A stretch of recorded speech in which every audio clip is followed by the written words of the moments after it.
Sometimes I still pass by the restaurant where we had our first date. And even now, after everything, something in my chest tightens. Not because I want him back, but because I remember who I used to be in that moment. Hopeful, trusting, so sure of the future.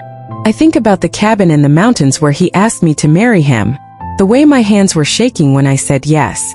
The way I believed love was enough to protect us from everything. Then I remember the lies, the late nights, the messages I wasn't supposed to see, and her name Adrian. And just like that, the feeling disappears.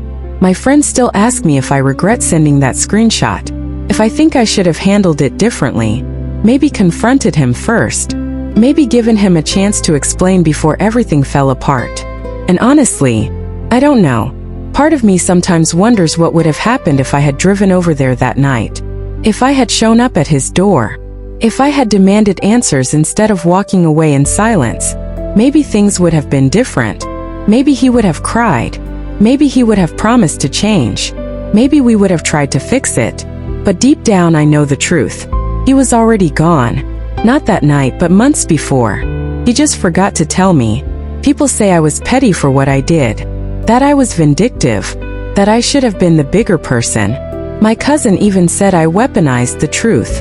That sharing that message publicly made me just as bad as him. And maybe they're right.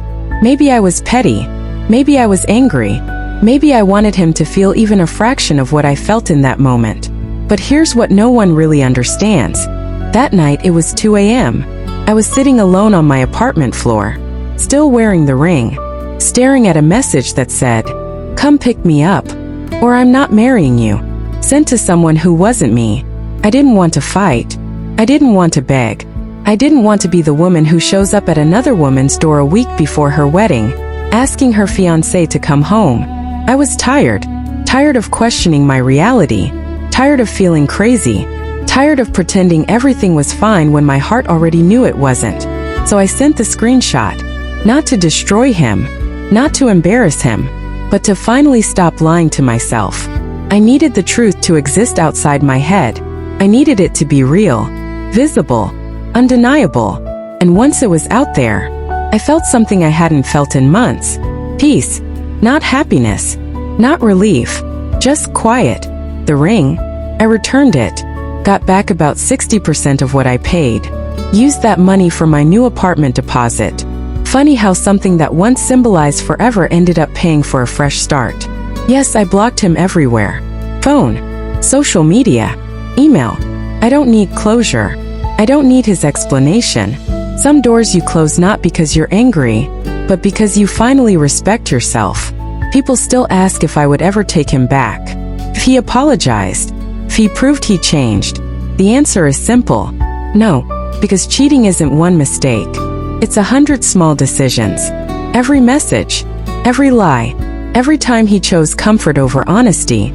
Trust doesn't shatter in one moment. It erodes. Quietly. Slowly.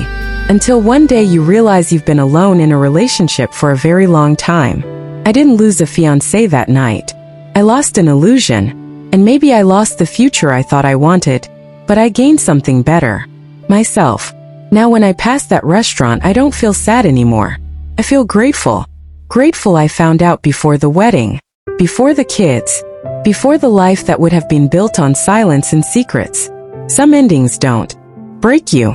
They wake you up. And I'm finally awake.